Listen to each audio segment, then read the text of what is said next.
여러분, 양파 좋은 거 다들 아시죠? 그런데 양파를 그냥 드시면 속에 들어있는 좋은 성분의 겨우 5에서 10%만 쓰고 나머지는 몸 밖으로 빠져나갑니다. 금덩이를 손에 쥐고 흘려보내는 것과 같죠. 그런데 부엌 천장에 있는 식초 딱 한 숟갈만 더해주면 이야기가 완전히 달라집니다. 그럼 왜 그냥 먹으면 손해일까요? 양파에는 퀘르세틴이라는 강력한 항산화 성분이 들어있습니다. 혈관을 보호하고 나쁜 콜레스테롤은 낮추고 혈당까지 잡아주는 귀한 성분이에요. 근데 이 퀘르세틴이 양파의 세포벽 안에 꽁꽁 갇혀 있습니다. 튼튼한 금고 안에 보물을 넣어둔 것과 같아서 아무리 씹어 먹어도 대부분이 흡수 전에 빠져나가 버리는 거죠. 여기에 식초가 들어가면 상황이 달라집니다. 식초의 아세트산이 이 단단한 세포벽을 부드럽게 녹여주거든요. 이 금고문이 열리면서 퀘르세틴이 쏟아져 나오고 식초의 산성 환경이 이 성분을 위산에서도 보호해줘서 장까지 무사하게 도달하게 됩니다. 같은 양파라도 식초와 함께 드시느냐 안 드시냐에 따라 우리 몸이 얻는 혜택이 하늘과 땅 차이인 셈입니다. 그런데 이게 왜 중요할까요? 50대 중년이 넘어가면 혈관이 소리 없이 막히기 시작합니다. 혈관 벽에 끈적한 기름때가 달라붙어 있어서 피가 시원하게 돌지 못하게 되거든요. 이게 진행되면 손발이 차가워지고 아침에 온몸이 무겁고 손마디가 뻣뻣해서 주먹 하나 쥐는 것도 힘들어집니다. 혹시 요즘에 계단을 오르내릴 때 다리가 무겁거나 밤에 다리에 쥐가 나서 깨신 적이 있으신가요? 이런 증상들이 바로 혈관이 보내는 경고 신호입니다. 나이 탓이라고 단순하게 넘기시면 5년 뒤가 정말 걱정이 됩니다. 자, 통계청 자료에 보면 65세 이상 어르신의 가장 큰 사망 원인이 암이 아니라 심장병이나 뇌졸중 같은 심뇌혈관 질환입니다. 혈관은 우리 몸의 도로와 같아서 이 길이 막히면 아무리 좋은 음식을 드시고 비싼 영양제를 챙겨도 소용이 없어요. 오히려 노폐물만 쌓여서 몸을 더 망치게 되죠. 더 안타까운 건 양파가 좋다는 걸 아시고 꾸준히 드시는 분들도 방법이 틀리면 말짱 도루묵입니다. 생으로 드시면 위장만 자극하고 좋은 성분 흡수가 안 되고 너무 오래 끓이면 유황 성분이 다 날아가 버립니다. 오늘 알려드리는 방법이 중요한 이유가 바로 이것인데요. 양파 속에 있는 퀘르세틴은 혈관벽에 지방과 콜레스테롤이 쌓이는 걸 막아주는 방패 역할을 해요. 여기서 식초에 아세트산이 함유하면 콜레스테롤이 새로 만들어지는 것 자체를 억제합니다. 방패로 막으면서 적군의 보급로까지 끊어버리는 셈이죠. 또한 양파에는 천연 인슐린이라 불리는 유아프로필 성분이 있어서 높은 혈당만 골라서 낮춰줍니다. 정상 혈당을 건드리지 않고 높을 때만 작용하는 똑똑한 기능이에요. 식초의 아세트산도 탄수화물의 당분 흡수를 느리게 만들어주니까 이 둘이 합쳐지면 식후 혈당 스파이크를 효과적으로 막을 수 있습니다. 질병관리청에서도 당뇨 환자분들에게 소금 대신 식초 사용을 권장하고 있을 정도예요. 그래서 드시면 뭐가 달라지냐면요. 처음 2주 정도는 소화가 편해지는 걸 먼저 느끼십니다. 식초가 위액 분비를 도와주고 양파의 식이섬유가 장 운동을 활발하게 해주기 때문인데요. 속이 가벼워지고 화장실도 수월해집니다. 한 달쯤 지나면 손끝, 발끝에 온기가 싹 돌기 시작하고 3개월을 넘기면 건강검진 수치에 눈에 보이는 차이가 나타납니다. 혈압이 안정되고 염증 수치가 떨어지면서 아침이 한결 가뿐해져요. 미국에 있는 사우스 캐롤라이나 의과대학에서 50세 이상 여성을 대상으로 연구한 결과 양파를 꾸준히 드신 분들은 골밀도가 훨씬 좋았고 골반 골절 위험이 20% 이상이 낮았습니다. 식초 쪽도 놀라운 결과가 있어요. 2009년 일본 임상시험에서 매일 식초 15에서 30ml를 마신 분들의 체중이 12주 만에 0.9에서 1.8kg나 줄었고 식초의 구연산이 칼슘과 만나면 흡수율이 무려 4.4배나 높아진다는 실험 결과도 있었습니다. 뼈 건강이 걱정이신 어르신들에게 정말 놓치면 안 되는 조합인 거죠. 그럼 어떻게 드셔야 할까요? 가장 간단하면서도 강력한 방법, 특급 레시피, 양파 식초 절임부터 알려드리겠습니다. 양파를 얇게 써세요. 딱 15에서 20분만 공기에 노출시켜 주시고요. 양파 속 효소가 공기와 반응하면서 유익한 성분이 극대화가 됩니다. 그 다음 유리병에 양파를 꾹꾹 눌러 담고 천연 발효 식초를 부어주시면 됩니다. 마트에서 흔히 파는 주정 식초가 아니라 라벨에 천연 발효라고 적힌 양조 식초를 쓰셔야 합니다. 기호에 따라서 통후추 한 줌과 양배추도 양파와 동일량을 넣어 두셔도 좋고요. 이틀만 냉장 보관하면 바로 드실 수 있습니다. 두 번째는 양파 껍질물입니다. 양파 껍질에는 속살보다 퀘르세틴이 60에서 80배나 더 많이 들어있어요. 이걸 버리시면 알맹이는 버리고 껍질만 챙기는 겁니다. 껍질을 씻어서 말린 다음에 물에 넣고 15에서 20분 끓여주시면 되는데, 여기에 무나 미나리를 넣으시면 혈관을 뚫어주는 힘이 더 좋아지고 다시마를 넣으면 맛도 깊어집니다. 이 물에 간장과 식초를 살짝 더하시면 흡수율이 최대 120%까지 올라갑니다. 자, 세 번째로 같이 먹으면 효과가 배가 되는 황금궁합 음식을 꼭 알아두세요. 고등어나 꽁치 같은 등 푸는 생선과 함께 드시면 오메가3와 퀘르세틴이 만나서 혈전을 녹이고 혈관을 넓혀주는 효과가 극대화될 겁니다. 전문가들이 꼽는 황금궁합 1위예요. 돼지고기나 소고기를 드실 때 양파를 곁들이면 알리신이 비타민 B1 흡수를 끌어올려서 피로 해소에 아주 좋고요. 토마토와 함께 드시면 라이코펜과 퀘르세틴이 합쳐져서 심혈관 보호 효과가 2배로 올라갑니다. 특히 된장과 양파 조합은 꼭 주목해야 하는데요. 된장이 발효식품이라 양파의 유효 성분 흡수도 도와주거든요. 생양파를 식초에 살짝 절여 된장을 찍어 드시면 맛도 좋고 약이 되는 최고의 반찬이 됩니다. 하루 루틴은 이렇게 잡으세요. 아침 식사 때 양파 식초 절임을 반찬으로 곁들이시면 혈당이 급격히 오르는 걸 막아줍니다. 점심과 저녁에는 양파 껍질 물을 종이컵 1컵 정도 식사 중에 미지근하게 드시면 됩니다. 양파는 하루에 중간 크기 반개, 식초는 한두 큰술이면 충분합니다. 아무리 좋은 것도 잘못 드시면 독이 될 수 있으니까 이 세 가지만 꼭 기억하세요. 첫 번째는 양파든 식초든 절대 공복에 드시면 안 됩니다. 빈속에 들어가면 위 점막을 자극해서 속이 쓰릴 수 있어요. 반드시 식사 중이나 식후에 식초는 물에 충분히 희석해서 드시고, 드신 뒤에는 물로 입안을 가볍게 헹궈 주시면 치아 범량질도 보호할 수 있습니다. 자, 두 번째, 양파와 절대 같이 드시면 안 되는 음식이 있습니다. 바로 꿀과 우유예요. 꿀은 양파의 유황 화합물과 만나면 위장에 부담을 주어 속쓰림이나 복부 팽만감을 일으키고, 우유는 양파 성분이 우유 단백질과 결합하면서 소화곤란과 더부룩함을 유발할 수 있습니다. 이 두 가지는 꼭 피해주세요. 아까 말씀드린 등 푸른 생선, 된장으로 건강한 식사를 하시면 됩니다. 자, 세 번째, 아스피린이나 와피린 같은 혈액 관련 약을 드시는 분들은 양파의 양은 절반으로 줄이시고 생강을 함께 곁들여 드시면 좋습니다. 생강의 진저롤 성분이 위장 자극을 완화해 줄 뿐만 아니라 몸의 온기를 올려서 혈액순환까지 도와주거든요. 또 위가 약하신 분들은 생양파 대신에 5분에서 7분 정도 볶거나 데쳐서 드시면 자극은 줄면서 퀘르세틴 흡수율은 오히려 더 높아지니까 일석이조입니다. 오늘 장 보실 때 싱싱한 양파 한 망과 천연 발효 식초 한 병만 장바구니에 넣어보세요. 찾기 어렵거나 귀찮으신 분들은 밑에 링크를 확인해 주시면 됩니다. 양파 반 개에 식초 한 숟갈, 이 작은 습관이 여러분의 혈관 나이를 10년을 젊어지게 만들어 줄 겁니다. 한 달만 꾸준히 해보세요. 우리 몸은 정직해서 여러분이 쏟은 정성만큼 반드시 건강으로 보답합니다. 여러분, 혹시 요즘 아침에 일어나실 때 머리가 무겁거나 어지러우신 적 있으세요? 아니면 밥 먹고 나서 괜히 나른하고 기운이 없으신 적은 없으세요? 나이 탓이겠거니 하고 그냥 넘기시는 분들 많으시죠? 저도 그랬습니다.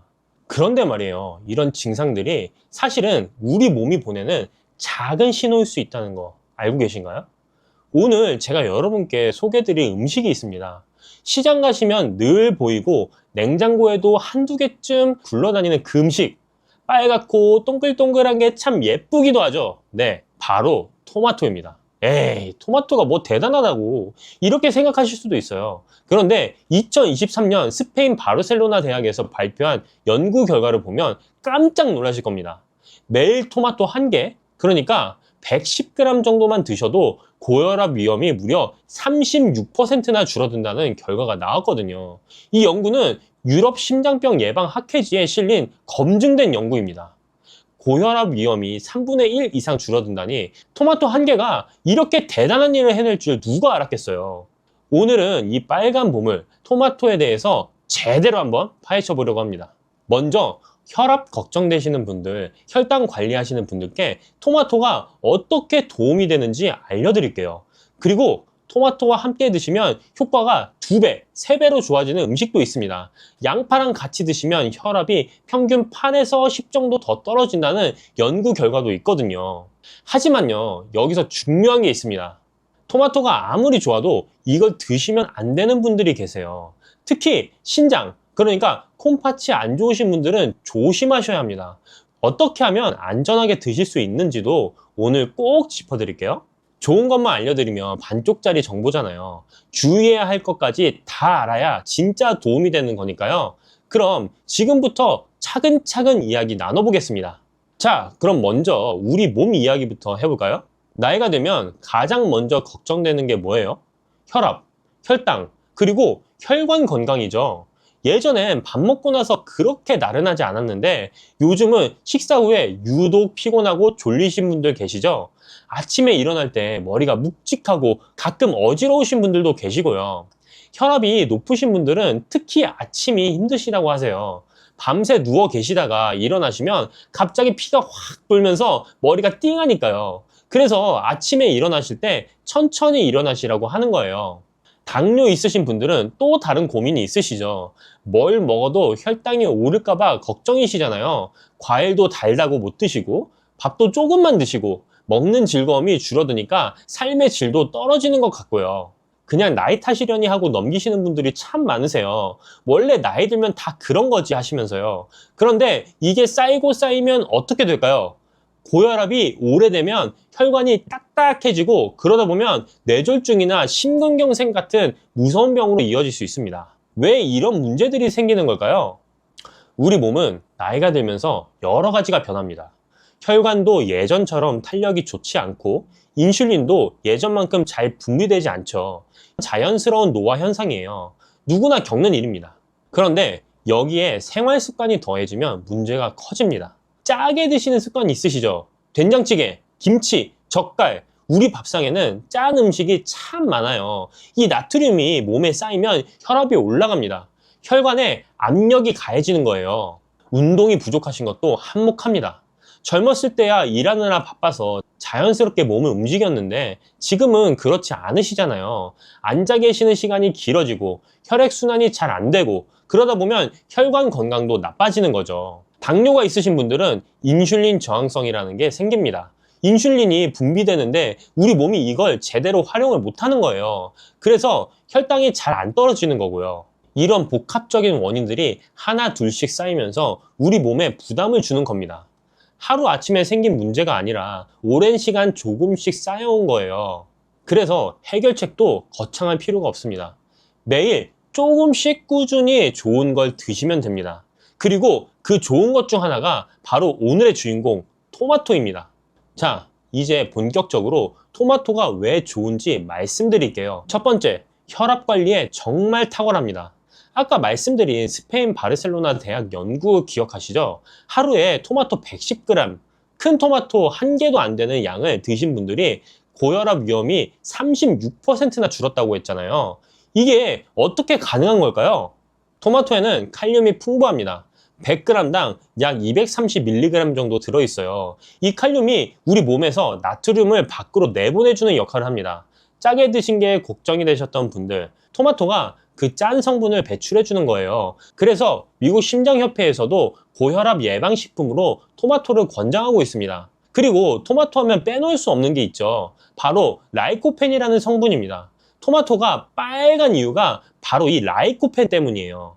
이 성분이 혈관을 확장시켜주고 혈액이 잘 흐르게 도와줍니다.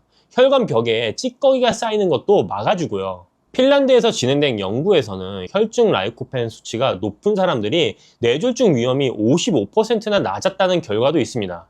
절반 이상 줄어든 거예요. 토마토 하나가 이렇게 대단한 일을 해내는 겁니다. 두 번째는 당뇨 있으신 분들도 안심하고 드실 수 있습니다. 당뇨 있으신 분들이 과일 드실 때 제일 걱정하시는 게 뭐예요? 혈당이 확 오르면 어쩌나는 거죠. 그런데 토마토는 혈당 지수가 15에서 30 정도밖에 안 됩니다. 55 이하인 저혈당 지수 식품이라고 하는데 토마토는 그보다 훨씬 낮은 거예요. 혈당 부하 지수라는 것도 있는데요. 이건 실제로 먹었을 때 혈당에 얼마나 영향을 주는지 나타내는 수치입니다. 토마토의 혈당 부하 지수는 1.1입니다. 사과가 6이고 수박이 5.6인 것에 비하면 정말 낮은 수치죠. 대한당뇨병학회에서도 당뇨 환자분들께 큰 토마토 1개, 방울토마토면 15개에서 20개 정도를 권장하고 있습니다. 세 번째, 치매 예방에도 도움이 됩니다. 미국 시카고에 있는 러시 대학에서 진행한 연구가 있어요. 토마토와 양파를 주기적으로 드신 분들이 그렇지 않은 분들보다 인지 능력이 더 오래 유지됐다는 결과가 나왔습니다. 라이코펜이 뇌세포 손상을 억제하고 신경염증을 줄여주기 때문이에요. 나이 들면서 깜빡깜빡하는 게 늘어나시죠? 토마토를 꾸준히 드시면 그런 걱정을 조금은 덜 수 있습니다. 자, 그럼 토마토를 어떻게 드시면 가장 좋을까요? 실제로 생활에서 바로 적용할 수 있는 방법들을 알려드릴게요. 첫 번째, 익혀서 드시면 라이코펜 흡수가 훨씬 잘 됩니다. 토마토를 생으로 드시는 것도 좋지만 올리브유와 함께 익혀서 드시면 라이코펜 흡수율이 크게 높아집니다. 라이코펜이 기름에 잘 녹는 성질이 있거든요. 토마토를 쌓아서 올리브유 두르고 살짝 볶아 드시면 됩니다. 계란 프라이 하실 때 토마토도 같이 볶아 드시면 아침 식사로 딱이에요. 두 번째, 양파와 함께 드시면 혈압 관리에 더 좋습니다. 유럽 영양학회 연구에 따르면 토마토와 양파를 함께 드신 분들은 수축기 혈압이 평균 8에서 10 정도 더 떨어졌다고 합니다. 양파에 있는 케르세틴이라는 성분이 혈관을 확장시켜주고 토마토의 라이코펜과 시너지를 내는 거예요. 토마토 양파 볶음, 토마토 양파 샐러드, 토마토 양파 스프 이렇게 드셔도 좋습니다. 자, 세 번째, 샐러드로 드실 때는 양상추나 오이와 함께 드세요. 당뇨 있으신 분들은 특히 이 조합을 추천드립니다.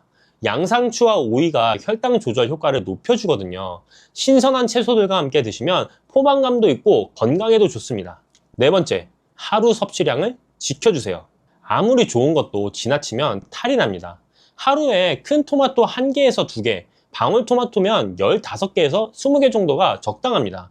일주일에 2번에서 3번 정도 꾸준히 드시면 좋고요. 다섯 번째, 아침 식사에 따뜻하게 드시면 장도 편해집니다.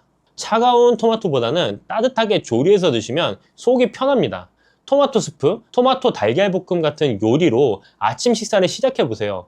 장이 편해지면 하루가 가볍습니다. 자, 여기까지 토마토의 좋은 점을 말씀드렸는데요. 이제 중요한 주의사항을 말씀드려야겠습니다.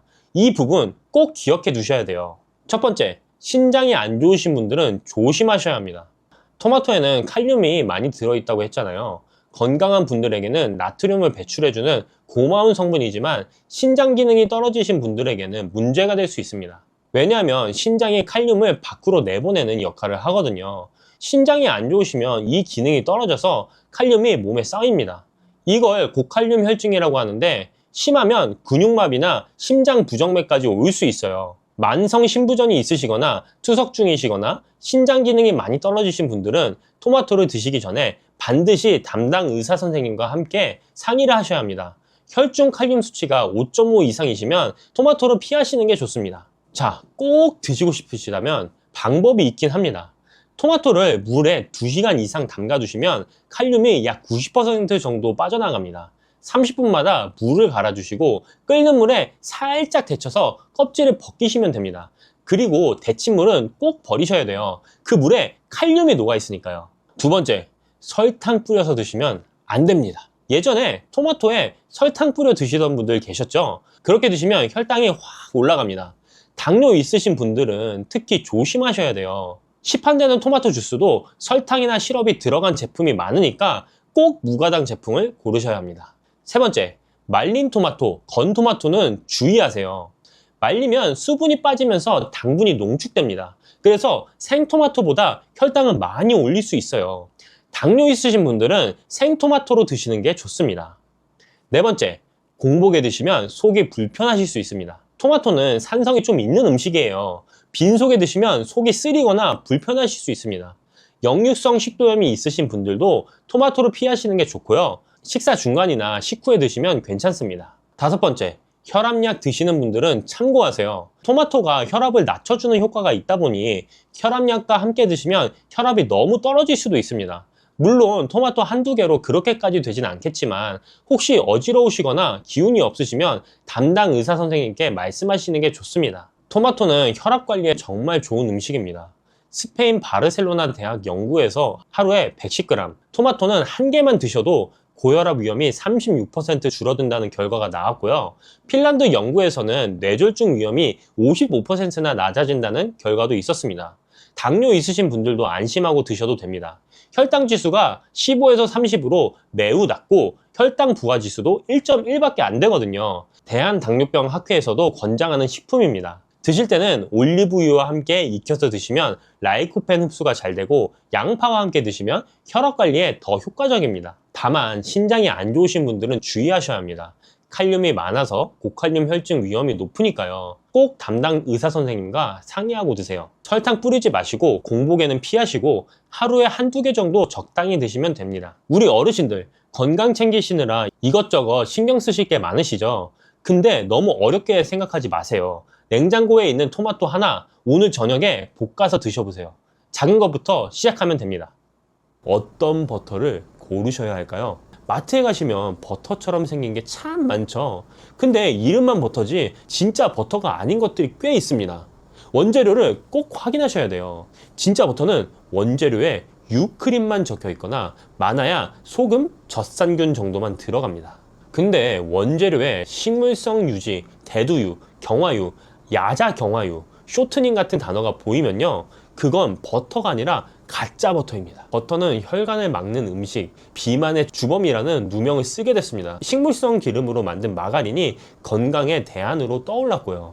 그런데 시간이 흐르면서 진실이 밝혀지기 시작했어요. 이게 오히려 심장 건강에 훨씬 해롭다는 연구 결과가 쏟아져 나왔습니다. 결국에 버터는 수십 년간 억울하게 누명을 썼던 셈이에요. 진범은 따로 있었는데 말이죠.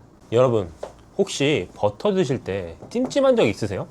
혈관 막힌다, 살찐다, 콜레스테롤 올라간다. 그래서 마가린이나 식물성 버터로 바꾸신 분들 많으시죠? 그런데요, 한때 미국에서는 의사들이 TV 광고에 나와서 버터 끊고 마가린 드세요 라고 권했던 시절이 있었습니다. 미국 심장협회까지 나서서 식물성 기름을 추천했어요. 근데 지금은요, 그 마가린이 오히려 몸에 해롭다는 게 밝혀졌습니다. 그러면 그동안 버터는 왜 누명을 썼던 걸까요? 해외에서 한 건강 전문의가 아주 파격적인 실험을 했습니다. 10일 동안 버터를 100스푼, 그러니까 1.4kg 넘게 먹어본 거예요. 미국 심장협회 권장량의 8배나 넘는 포화지방을 섭취한 겁니다. 상식대로라면 혈중 지방 수치가 치솟아야 정상이잖아요. 근데 결과가 어떻게 나왔냐면요, 중성 지방 수치가 56에서 54로 오히려 떨어졌습니다. 혈당도 95에서 84로 내려갔고 인슐린 수치까지 좋아졌어요. 체중은요, 그대로였습니다. 어떻게 이런 일이 가능했던 걸까요? 오늘 그 비밀을 낱낱이 파헤쳐 보겠습니다. 사실 우리 어르신들 세대는 버터를 꺼리시는 분들이 많으세요. 그거 기름덩어리 아니야?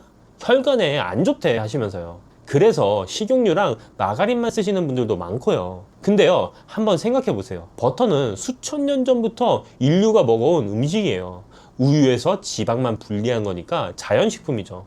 그런데 마가린은요, 100년 정도밖에 안 된 가공식품입니다. 콩기름이나 옥수수 기름을 화학적으로 처리해서 버터처럼 굳힌 거예요. 그런데 왜 자연식품인 버터가 나쁘다는 인식이 퍼졌고 가공식품인 마가린이 건강식품 취급을 받았던 걸까요? 20세기 후반에 미국에서 좀 이상한 일이 벌어졌습니다. 식품산업계와 정치권이 영양학 연구에 깊숙이 개입하기 시작한 거예요.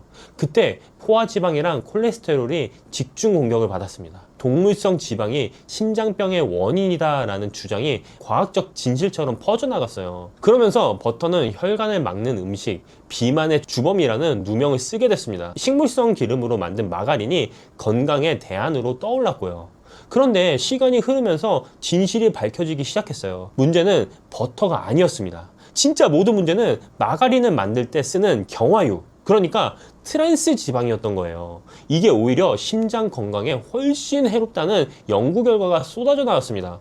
결국에 버터는 수십 년간 억울하게 누명을 썼던 셈이에요. 진범은 따로 있었는데 말이죠. 그러면 버터가 실제로 어떤 성분으로 되어 있는지 한번 볼까요? 버터는 약 80% 이상이 지방이고 15% 정도가 수분, 나머지가 소량의 단백질과 유당입니다. 지방 중에서 포화지방이 약 65%, 불포화지방이 약 35% 정도 들어있어요.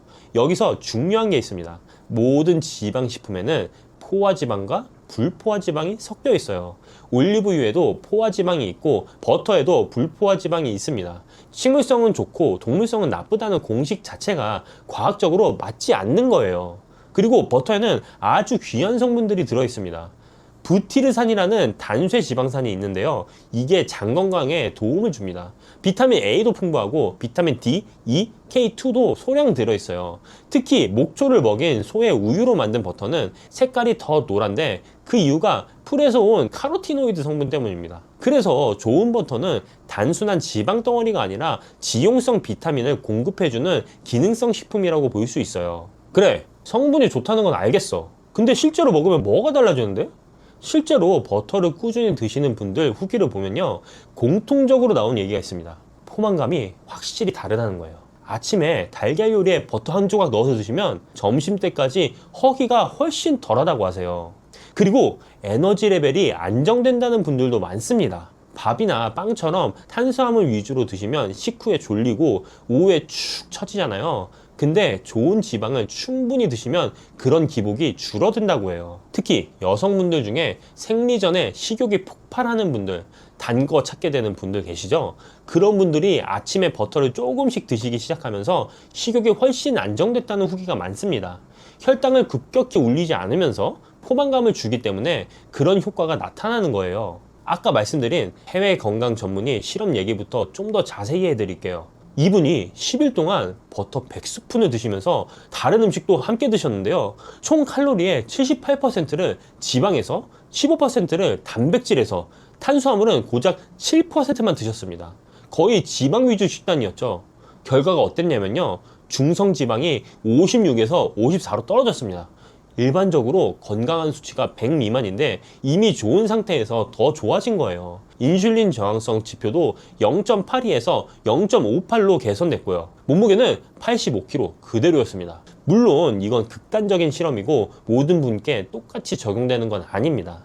하지만 최소한 지방을 먹으면 혈중 지방이 올라간다는 단순한 공식은 틀렸다는 걸 보여주는 거죠. 그러면 버터를 어떻게 드셔야 할까요? 가장 중요한 건 뭐랑 같이 드시느냐입니다. 버터를 빵에 발라 드시거나 설탕 들어간 잼이랑 같이 드시면 효과를 보기 어렵습니다. 탄수화물이랑 같이 먹으면 인슐린이 확 올라가면서 지방 대사가 억제되거든요. 그러면 지방이 에너지로 안 쓰이고 쌓이게 됩니다. 대신 달걀 요리나 해산물, 고기, 채소 볶음 같은 음식에 버터를 넣어보세요. 고기나 채소를 볶을 때 마무리로 버터 한 조각 넣으시면 조미료 없이도 풍미가 확 살아납니다. 그리고 제가 요즘 즐겨 마시는 게 하나 있는데요. 레몬 버터 차라는 겁니다. 이름만 들으면 좀 이상하죠? 버터를 차에 넣어 마신다니. 근데 한번 드셔보시면 생각이 달라지실 거예요. 만드는 법을 제가 알려드리겠습니다. 먼저 따뜻한 물 한 컵을 준비하세요. 따뜻한 물 250ml에 버터를 한 스푼 정도 넣으세요. 가염 버터 쓰시면 소금은 안 넣으셔도 되고 무염 버터 쓰시면 소금을 아주 조금 한 꼬집만 넣으시면 됩니다. 그리고 레몬즙을 밥 숟가락으로 한 두 스푼 정도 넣어주세요. 이걸 숟가락으로 잘 저어주시면 버터가 녹으면서 고소하고 부드러운 음료가 됩니다. 레몬 향이 느끼한 맛을 잡아줘서 의외로 깔끔해요. 이걸 언제 드시면 좋냐면요. 아침에 일어나서 공복에 한 잔 드셔보세요. 몸이 따뜻해지면서 에너지가 올라오는 느낌이 나실 거예요. 커피처럼 카페인이 없으니까 속 쓰릴 일도 없고 어르신들 아침 음료로 딱 좋습니다. 자, 제일 중요한 얘기입니다. 어떤 버터를 고르셔야 할까요? 마트에 가시면 버터처럼 생긴 게 참 많죠. 근데 이름만 버터지 진짜 버터가 아닌 것들이 꽤 있습니다. 원재료를 꼭 확인하셔야 돼요. 진짜 버터는 원재료에 유크림만 적혀 있거나 많아야 소금, 젖산균 정도만 들어갑니다. 근데 원재료에 식물성 유지, 대두유, 경화유, 야자 경화유, 쇼트닝 같은 단어가 보이면요, 그건 버터가 아니라 가짜 버터입니다. 그래서 저는 우리나라 브랜드 버터보다 추천드리는 게 따로 있어요. 제가 쓰는 버터 말씀드릴게요. 가성비로는 웨스트 골드 버터가 가장 좋습니다. 뉴질랜드산 목초 버터인데 가격이 착해요. 조금만 더 풍미를 원하시면 루어팍 무염 버터 추천드립니다. 덴마크산 발효 버터라 고소한 맛이 진해요. 더 비싼 제품들도 있는데 그건 확실히 가격값을 합니다. 궁금하신 분들은 영상 아래 더보기란에 정리해뒀으니 확인해보세요. 그런데 버터도 유제품이잖아요. 나는 우유만 먹어도 배가 아파 하시는 분들 계시죠? 그런 분들은 기버터를 드세요. 기버터는 일반 버터를 오래 끓여서 수분이랑 단백질, 유당을 다 제거한 거예요. 거의 순수한 지방이라서 유제품 민감하신 분들도 괜찮은 경우가 많습니다. 인도에서는 약처럼 쓸 정도로 귀하게 여기는 식품이에요. 제가 좋은 얘기만 드렸는데 주의하실 점도 있습니다. 첫 번째, 탄수화물이랑 같이 드시면 안 됩니다. 빵에 버터 발라 드시고 밥이랑 같이 드시고 이러면 버터의 좋은 점을 못 누려요. 꼭 단백질이나 채소 위주 식사에 곁들여 드세요. 둘째, 평소에 기름진 음식을 드신다면 속이 불편하신 분들은 천천히 시작해야 합니다. 소화 기능이 약하신 분들이 갑자기 버터를 많이 드시면 부담이 될 수 있어요. 처음에는 반 스푼 정도로 조금씩 시작해 보세요. 셋째, 드시고 나서 몸 반응을 잘 살펴보세요. 속이 편하고 에너지가 좋아지면 괜찮은 거고, 불편하면 양을 줄이거나 기버터로 바꾸셔야 합니다. 버터는 수십 년간 억울하게 누명을 썼습니다. 진짜 문제는 버터가 아니라 경화유로 만든 가짜 버터였어요. 진짜 버터는 오히려 포만감을 주고 에너지를 안정시키고 좋은 지방산과 비타민을 공급해주는 식품입니다. 다만 기억하세요. 버터 자체가 중요한 게 아니라 무엇과 함께 드시느냐가 핵심입니다. 빵이나 단 음식이랑 드시면 독이 되고, 달걀이나 채소랑 드시면 약이 됩니다. 오늘 장 보실 때 원재료 한번 확인해 보세요. 유크림만 들어간 진짜 버터 하나 장바구니에 넣어 보시는 건 어떨까요?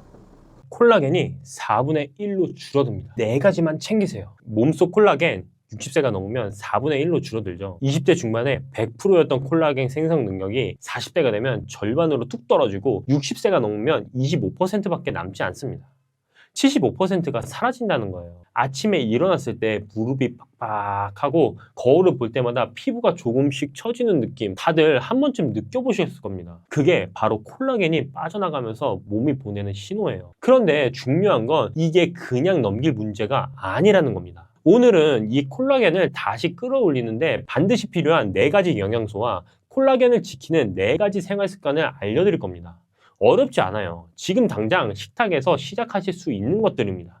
그럼 왜 콜라겐이 이렇게까지 줄어드는 걸까요? 피부는 물론이고 뼈, 근육, 관절, 장 점막까지 온몸 구석구석을 단단하게 붙들어 매는 역할을 해요. 쉽게 말씀드리면 몸의 접착체 같은 존재입니다. 그런데 이 콜라겐을 만드는 공장이 나이가 들면서 서서히 멈춰가는 겁니다. 문제는 콜라겐이 줄어드는 게 단순히 세월이 흘렀기 때문만은 아니라는 겁니다. 잘못된 식습관, 수면 부족, 자외선, 만성염증, 이런 것들이 콜라겐을 훨씬 더 빠르게 갉아먹습니다. 거꾸로 말하면 올바른 영양소를 제때 챙기면 이 공장을 다시 돌릴 수 있다는 뜻입니다. 실제로 생활 습관을 바꾼 60대에게 콜라겐 생성 능력이 25%에서 62%까지 회복됐다는 결과도 있습니다. 여기서 중요한 게 하나 있어요. 콜라겐은 먹어도 그대로 흡수가 안 되거든요. 분자가 너무 커서 몸이 소화하면서 다 쪼개버려요. 진짜 핵심은 몸이 스스로 콜라겐을 만들 수 있게 재료를 채워주는 겁니다.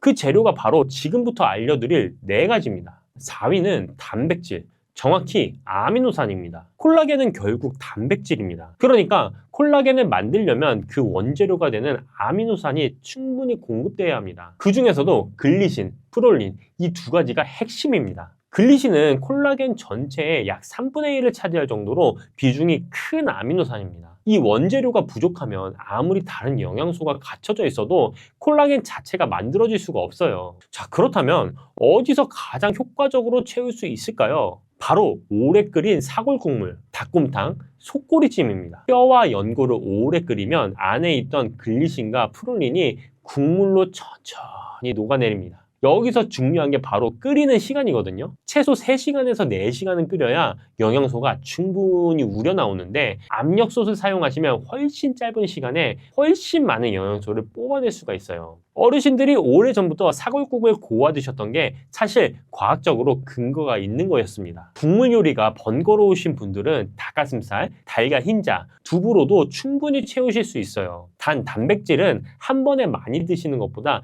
몇 끼니마다 조금씩 나눠서 드시는 게 훨씬 효율적입니다. 한 번에 몰아서 드시면 몸이 다 흡수하지 못하고 배출해 버리거든요. 아침에 달걀 하나, 점심 두부 한 모, 저녁 닭고기 한 토막 이렇게 나눠서 꾸준히 채워주시는 게 바로 핵심입니다. 자, 3위는 구리입니다.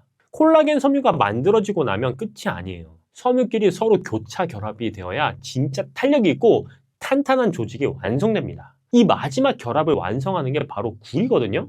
구리가 없으면 콜라겐이 만들어져도 흐물흐물해서 제 역할을 못합니다. 아무리 좋은 재료로 집을 지어도 마지막에 시멘트로 굳혀주지 않으면 무너지는 거예요. 구리가 부족해지면 피부 탄력이 갑자기 확 떨어지고 상처가 잘 아물지 않고 빈혈 증상이 나타나기도 합니다. 그런데 여기서 꼭 알아두셔야 할 게 있어요. 구리와 아연은 서로 흡수를 경쟁합니다. 아연 보충제를 과하게 드시면 오히려 구리가 결핍될 수 있거든요. 그래서 보충제보다는 음식으로 균형 있게 채우시는 게 가장 안전해요. 구리가 가장 풍부한 식품은 단연 굴입니다. 굴 100g에 하루 권장량을 훌쩍 넘는 구리가 들어있어요. 굴이 제철이 아니거나 드시기가 불편하신 분들은 캐슈넛이 정말 좋은 대안입니다. 캐슈넛 한 줌 약 30g 정도만 드셔도 하루 구리 권장량의 절반 가까이 채울 수 있거든요. 간식으로 그냥 집어 드시기만 해도 됩니다. 다크 초콜릿도 구리가 풍부하거든요. 카카오 함량이 70% 이상인 것으로 하루 2~3조각 정도만 드시면 구리 보충과 함께 항산화 효과까지 덤으로 챙길 수 있습니다. 다크 초콜릿 같은 경우는 중금속의 위험이 있는 경우도 있거든요. 제가 하단 링크에다가 중금속이 없는 다크 초콜릿 링크를 걸어놨으니까 이걸 드시면은 훨씬 더 건강하게 구리를 보충하실 수 있습니다. 자, 2위는 아연입니다. 아연은 세포가 콜라겐을 다시 만들라는 신호를 켜주는 역할을 합니다. 우리 몸에서 200가지가 넘는 효소 작용에 관여하는 미네랄인데 그 중에서도 콜라겐 합성 요소를 직접 활성화하는 핵심 역할을 해요. 쉽게 말씀드리면 공장 가동 버튼 같은 겁니다. 재료가 아무리 잘 갖춰져 있어도 이 버튼이 눌리지 않으면 공장이 돌아가지가 않잖아요. 아연이 부족해지면 피부에 염증이 자꾸 생기고 상처 회복이 눈에 띄게 느려집니다. 탈모가 심해지거나 미각이 둔해지는 것도 아연 결핍의 대표적인 신호예요. 특히 활동량이 줄고 식사량이 적어진 어르신들일수록 아연이 부족해지기 쉽습니다. 아까 3위 구리에서도 말씀드렸죠. 사실 굴은 아연도 최고입니다. 굴 하나로 구리와 아연을 동시에 챙길 수 있는 겁니다. 굴이 부담스러우신 분들은 소고기도 좋습니다. 특히 살코기 부위에 아연이 풍부하게 들어있어서 일주일에 2번에서 3번 드시는 것만으로도 충분히 채울 수 있습니다. 자, 1위는 비타민 C입니다. 지금까지 3가지 영양소를 말씀드렸는데요. 사실 이 3가지가 전부 갖춰져 있어도 비타민 C가 없으면 콜라겐은 만들어지지 않습니다. 그만큼 비타민 C는 콜라겐 합성 전 과정에서 없어서는 안 될 핵심 중의 핵심입니다. 콜라겐을 구성하는 원료들이 강력한 삼중 나성 구조로 단단하게 엮이려면 비타민 C가 반드시 있어야 합니다. 쉽게 말씀드리면 비타민 C는 콜라겐을 완성하는 마지막 조합 공정의 핵심 부품입니다. 게다가 비타민 C는 여기서 그치지 않아요. 이미 만들어지는 콜라겐이 파괴되는 것도 막아줍니다. 콜라겐을 만드는 역할과 지키는 역할 두 가지를 동시에 하는 유일한 영양소예요. 이게 얼마나 중요한지는 역사가 증명하는데요. 수백 년 전에 오랫동안 바다에 나가 있던 선원들이 과일을 전혀 먹지 못하면서 괴혈병에 걸렸습니다. 잇몸에서 피가 나고 치아가 빠지고 근육이 녹아내리고 결국 사망에 이르렀습니다. 이 모든 게 비타민 C 부족으로 콜라겐이 무너졌기 때문인데요. 비타민 C가 콜라겐에 얼마나 결정적인지 이 이야기 하나로 다 설명이 되죠. 그런데 사실 비타민 C 우리 밥상에 이미 다 들어있어요. 고추 하나만 봐도 그래요. 풋고추 100g에 비타민 C가 무려 100mg 이상 들어있습니다. 오렌지보다 훨씬 많은 양이에요. 피망도 마찬가지거든요. 피망 반 개만 드셔도 권장량은 훌쩍 넘습니다. 볶음 요리에 넣어도 좋고 그냥 썰어서 드셔도 됩니다. 브로콜리는 살짝 데쳐서 된장에 찍어 드시면 반찬으로도 훌륭하고요. 양배추는 쌈으로 드시거나 겉절이로 드시면 비타민 C를 부담 없이 채울 수 있습니다. 아보카도도 빼놓을 수 없죠. 아보카도는 비타민 C뿐만 아니라 건강한 지방이 풍부해서 콜라겐이 파괴되는 것을 막아주는 역할까지 합니다. 염증을 줄여주고 콜라겐이 오래 유지될 수 있는 환경을 만들어주는 거죠. 귤 2개, 3개, 딸기 한 줌도 훌륭한 선택이에요. 단 비타민 C는 열에 굉장히 약하거든요. 끓이거나 볶으면 절반 이상이 파괴되기 때문에 되도록 생으로 드시는 게 핵심입니다. 고추도, 피망도, 브로콜리도 가열을 최소화하고 생으로 드시는 게 비타민 C 섭취에는 훨씬 효과적입니다. 지금까지 콜라겐을 만드는 4가지 영양소를 말씀드렸는데요. 제가 3위로 말씀드렸던 게 뭐였는지 기억나시나요? 네. 사실은 이것만으로도 부족합니다. 아무리 좋은 재료로 채워 넣어도 콜라겐이 빠져나가는 구멍을 막지 않으면 밑 빠진 떡에 물 붓기가 됩니다. 지금부터 말씀드린 내용은요, 영양소만큼 중요합니다. 콜라겐을 지키는 첫 번째는 수면이에요. 콜라겐은 깊은 수면 중에서 가장 많이 만들어지거든요. 잠자리에 드신 직후에 깊은 수면 단계에서 성장 호르몬이 분비되는데 바로 이때 콜라겐 생성이 집중적으로 이루어집니다. 아무리 좋은 영양소를 챙기셔도 잠을 제대로 못 주무시면 효과가 크게 줄어들어요. 주무시기 1시간 전 스마트폰을 내려놓고 매일 같은 시간에 주무시는 습관이 콜라겐을 만드는 가장 기본적인 조건입니다. 콜라겐을 지키는 2번째는 자외선 관리입니다. 피부 노화와 관련된 손상의 최대 90%가 자외선에서 비롯된다는 연구 결과가 있습니다. 자외선은 피부 속 콜라겐을 직접 파괴하기 때문에 외출하실 때 가벼운 선크림 하나가 콜라겐을 지키는 방패가 됩니다. 단, 햇볕을 완전히 피하실 필요는 없어요. 적당한 햇볕은 비타민 D를 만들고 호르몬 균형에도 도움이 되거든요. 한낮 강한 자외선만 조심하시면 됩니다. 콜라겐을 지키는 3번째는 장 건강인데요. 장이 건강해야 콜라겐 원료가 제대로 흡수됩니다. 장 점막이 약해지면 아무리 좋은 영양소를 드셔도 흡수가 안 돼요. 김치, 된장, 청국장처럼 발효식품을 꾸준히 드시면 장내 유익균이 늘어나면서 장 점막이 튼튼해집니다. 우리 전통의 식단이 장 건강에 최고입니다. 콜라겐을 지키는 마지막 4번째는 혈당 관리입니다. 혈당이 올라갈 때마다 몸 안에 당화 반응이 일어나는데 이 반응이 콜라겐 섬유를 딱딱하게 굳히고 망가뜨립니다. 흰 쌀밥보다는 잡곡밥, 단 음식과 정제된 탄수화물을 줄이는 것만으로도 콜라겐이 파괴되는 속도를 크게 늦출 수 있습니다. 식사로 잘 안 되신다면 바나바잎 추출물 영양제를 드시는 것도 하나의 방법이 될 수 있습니다. 그리고 식사 후 10분에서 15분 가벼운 산책도 혈당을 안정시키는 데 큰 도움이 됩니다. 이렇게 2주 정도 지나면 피부 윤기가 먼저 달라져요. 거울 보실 때 좀 다른 것 같은데? 하는 느낌이 오실 겁니다. 또한 한 달쯤 지나면 계단 오를 때 무릎이 덜 시큰해지는 걸 느낄 수 있습니다. 콜라겐이 채워지면서 관절을 감싸는 완충 역할이 살아나기 때문입니다. 아침에 일어날 때 몸이 한결 가벼워지고 속도 편해지는 걸 느끼시는 분들이 많습니다. 콜라겐이 장 점막을 든든하게 만들어주기 때문인데요. 단순히 피부만의 이야기가 아니에요. 뼈가 단단해지고 관절이 편해지고 속이 편해지면서 일상이 달라집니다. 제가 각 순위마다 드린 작은 팁 하나를 실천해 보세요. 작은 것 하나가 한 달 후 그리고 1년 후를 바꿔줍니다. 위가 쓰리고 혈관이 막히고 신장까지 걱정되시는 분들, 이 3가지를 한 번에 잡아줄 수 있는 채소가 있다면 믿으시겠습니까? 바로 양배추입니다. 딱 한 가지만 먼저 말씀드리겠습니다. 양배추 좋다고 아무렇게나 드시다간 오히려 신장에 독이 될 수 있습니다. 아니, 신장에 좋다고 먹고 있었는데 독이라고요? 네, 맞습니다. 그리고 이걸 모르고 드시는 분들이 생각보다 정말 많아요. 오늘 이 영상 끝까지 보시면 양배추를 어떻게 드셔야 내 몸에 진짜 약이 되는지 정확하게 아실 수 있습니다. 우리 밥상에서 워낙 친숙한 채소다 보니 그냥 지나치기가 쉬운데요. 사실 양배추는 어르신 건강을 지키는 가장 강력한 채소 중에 하나입니다. 미국 신장학회에는 신장 환자에게 권장하는 채소 목록에 양배추를 공식적으로 포함시켰어요. 국립암센터에서도 양배추에 들어있는 항암 성분에 대한 연구를 꾸준히 이어오고 있고요. 이렇게 국내외에서 과학적으로 검증된 채소가 바로 양배추입니다.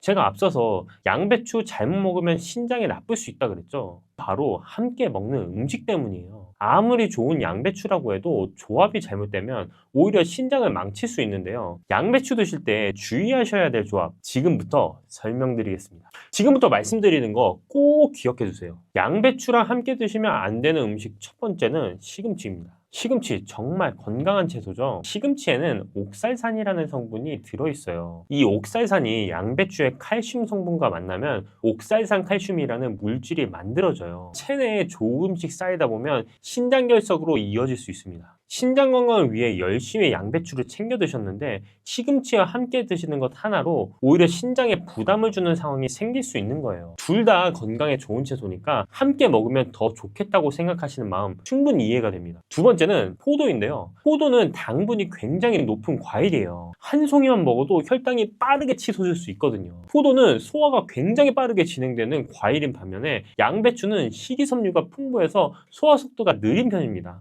이 둘을 함께 드시면 소화 속도가 서로 달라서 장 안에서 발효가 일어나게 돼요. 가스가 차고 소화불량이나 복부백만으로 이어질 수 있어요. 그런데 문제는 여기서 끝이 아닙니다. 혈당이 높아지면 신장 안에 있는 아주 가느다란 실핏줄들이 조금씩 손상되기 시작합니다. 이 실핏줄들이 바로 신장에서 피를 걸러주는 핵심 통로거든요. 이 통로가 망가지면 노폐물을 제대로 걸러내지 못하게 되고 걸러져야 할 단백질이 소변으로 빠져드는 단백뇨로 이어질 수 있어요. 단백뇨가 생긴다는 건 신장이 이미 상당한 손상을 입었다는 신호거든요. 실제로 당뇨가 오래되면 신장 기능이 떨어지는 이유가 바로 여기에 있습니다. 양배추로 신장을 열심히 챙기면서 정작 포도로 혈당을 끌어올리면 애써한 노력이 반감되는 거예요. 바나나나 망고처럼 당분이 높은 과일들도 마찬가지입니다. 양배추 드시는 날은 이런 고당도 과일과는 따로 드시는 게 신장 관리 측면에서 훨씬 유리합니다. 이렇게만 들으면 양배추 먹지 말아야 되나? 생각하실 수 있는데요. 양배추의 좋은 효능이 너무 많아서 포기하기엔 너무 아까운 식품이에요. 그럼 양배추 안에 정확히 어떤 성분이 들어있길래 이렇게까지 주목받는 건지 핵심부터 바로 말씀드리겠습니다. 양배추의 가장 대표적인 성분은 비타민 U입니다. 이름이 생소하게 느껴지실 수 있는데요. 이 성분은 양배추에서 처음 발견된 성분이에요. 위 점막을 보호하고 손상된 세포를 되살리는 역할을 합니다. 위염이나 위궤양이 있으신 분들 또는 속이 쓰리고 더부룩한 날이 잦으신 분들께 특히 유리한 성분이에요. 실제로 일부 위장약 성분표에도 비타민 U가 들어있을 만큼 위 건강에 있어서는 약과 맞먹는 채소라고 봐도 될 정도입니다. 그 다음은 설포라판이라는 성분인데요. 어려운 이름이지만 하는 일은 아주 중요해요. 혈관 안에서 혈전이 생기는 것을 막아주는 성분입니다.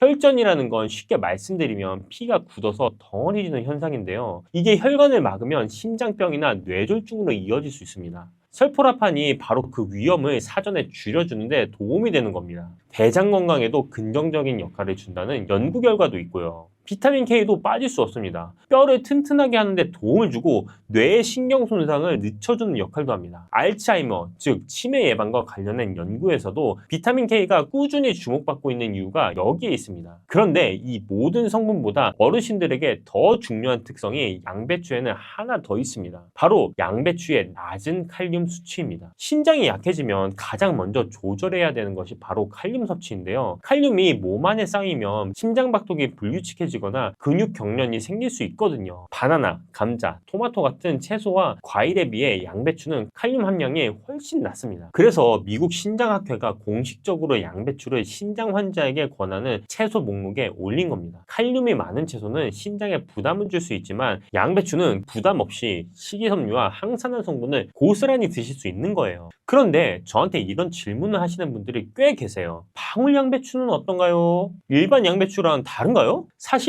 방울 양배추는 양배추에서 한 발 더 나아간 버전이라고 보시면 됩니다. 비타민 K는 하루 권장량의 156%, 비타민 C는 83%나 들어있고요. 설포라판 함량도 일반 양배추보다 훨씬 높아서 암 예방 식단을 구성하는 데 있어서 건강 전문가들 사이에서 꾸준히 주목받고 있는 채소입니다. 쉽게 말씀드리면 양배추의 핵심 성분을 훨씬 진하게 농축시켜 놓은 채소라고 보시면 돼요. 그래서 제가 직접 찾아봤습니다. 싱싱연구소에서 소개하는 제구 한림산 GAP 인증 방울 양배추인데요. GAP 인증이라는 건 우수농산물 관리 인증으로 재배부터 출하까지 전 과정이 안전하게 관리됐다는 공인된 증거입니다. 제주 한림은 청정 자연환경으로 유명한 곳이잖아요. 거기서 해풍을 맞고 자란 방울 양배추는 속이 더 단단하고 맛과 영양이 배가 된다고 해요. 냉동 수입산이 아닌 국내 신선 제품이라 아삭하고 달콤한 맛도 그대로 살아있고요. 건강을 위해 챙겨 드시는 거라면 이왕이면 이런 믿을 수 있는 제품으로 드시는 게 좋지 않겠어요? 어디서 사느냐고 물어보시는 분들이 많아서 더보기 설명란과 댓글에 링크를 달아놓겠습니다. 찾기 어려우신 분들은 참고해주세요. 자, 그럼 이제 가장 중요한 이야기를 할게요. 어떻게 드셔야 되는지 말씀드리겠습니다. 신장이 걱정되시는 분들은 끓는 물에 충분히 데친 다음에 물에 한번 헹궈서 드시는 게 제일 좋습니다. 데치는 과정에서 칼륨이 물속으로 빠져나오고 헹구면 그 칼륨이 함께 씻겨나가거든요. 오래 데칠수록 칼륨이 더 많이 빠져나와서 신장 부담을 줄이는데 유리합니다. 데친 양배추에 들기름 한 방울과 마늘을 살짝 곁들이시면 영양은 살리면서 드시기도 훨씬 편해지거든요. 반면에 신장 걱정이 없으신 분들은 생으로 드시거나 살짝 쪄서 드시는 게 가장 좋습니다. 영양 손실을 최소화할 수 있거든요. 그리고 한 가지 꿀팁을 말씀드리면 양배추 심지 부분 보통 버리시는 분들이 많은데요. 사실 비타민 U가 가장 많이 몰려있는 곳이 바로 그 양배추 심지입니다. 드시기에 약간 억세실 수는 있지만 얇게 썰거나 갈아서 드시면 됩니다. 버리지 마시고 꼭 함께 드세요. 양배추 혼자서도 훌륭하지만 어떤 음식과 함께 드시느냐에 따라 몸에서 흡수되는 영양이 확실히 달라집니다. 이 양배추와 함께 드시면 효능이 배로 올라가는 조합들이 있거든요. 양배추와 같이 드시면 보약이 되는 음식 첫 번째는 당근입니다. 당근에는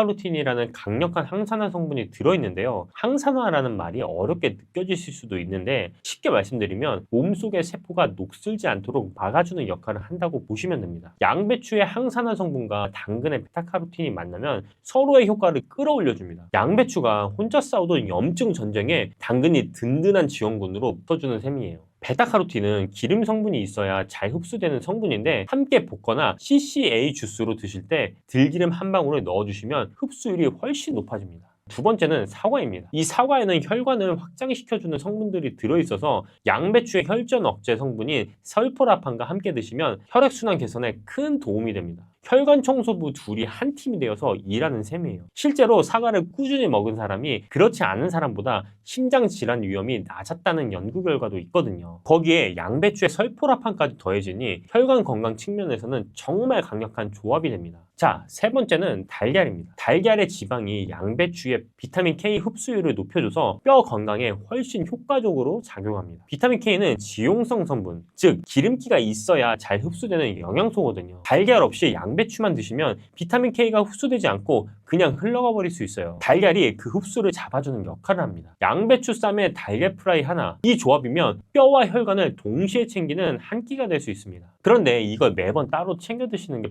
번거로우시잖아요. 그런 분들께 딱 맞는 방법이 있습니다. 바로 CCA 주스입니다. 제가 앞에서도 말씀드렸죠. 양배추의 영어 이름, 당근의 사과의 영어 이름, 이 세 가지의 앞글자를 따서 만든 이름인데요. 집에서 이 세 가지를 갈거나 착집해서 만들어 드시면 됩니다. 만들기도 어렵지 않고 무엇보다 궁합이 좋은 세 가지 성분을 한 번에 챙길 수 있어서 실천하기도 훨씬 편합니다. 시중에서 판매하는 양배추즙이나 농축 보조식품은 고농축이라 부담이 될 수 있거든요. 집에서 직접 갈아서 드시거나 착즙으로 만들어 드시면 농도가 자연스럽게 조절되고 재료 그대로의 신선한 영양을 고스란히 드실 수 있습니다. CCA 주스는 하루 한 잔 아침 공복에 드시거나 식후 30분 뒤에 드시는 게 가장 좋습니다. 일주일에 두세 번만 꾸준히 챙겨 드시는 것만으로도 충분합니다. 꾸준히 드시다 보면 위가 편해지고 혈액순환이 원활해지면서 몸이 한결 가벼워지는 걸 느끼실 수 있을 거예요. 건강은 한 번에 바뀌지 않지만 매일 조금씩 쌓이는 식습관이 결국 몸을 바꿔줍니다. 제가 오늘 양배추 이야기를 길게 드렸는데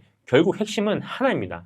양배추 혼자가 아니라 어떻게 먹느냐, 무엇과 함께 먹느냐가 제일 중요합니다. 신장이 걱정되시는 분은 충분히 데쳐 드시고 위가 약하신 분은 생으로 드시거나 살짝 쪄서 심지까지 드세요. 당근과 사과와 함께 만든 CCA 주스 한 잔이면 혈관과 항산화를 한 번에 챙길 수도 있고 달걀을 곁들이면 뼈 건강까지 한꺼번에 잡을 수 있습니다. 시금치와 포도 이 두 가지만 양배추와 따로 드시면 나머지 걱정은 없습니다. 1,000원도 안 하는 양배추 반 통이 어떻게 조합하느냐에 따라 보약이 되는 겁니다. 오늘부터 밥상에 양배추 한두 장 꼭 올려보시길 바라겠습니다.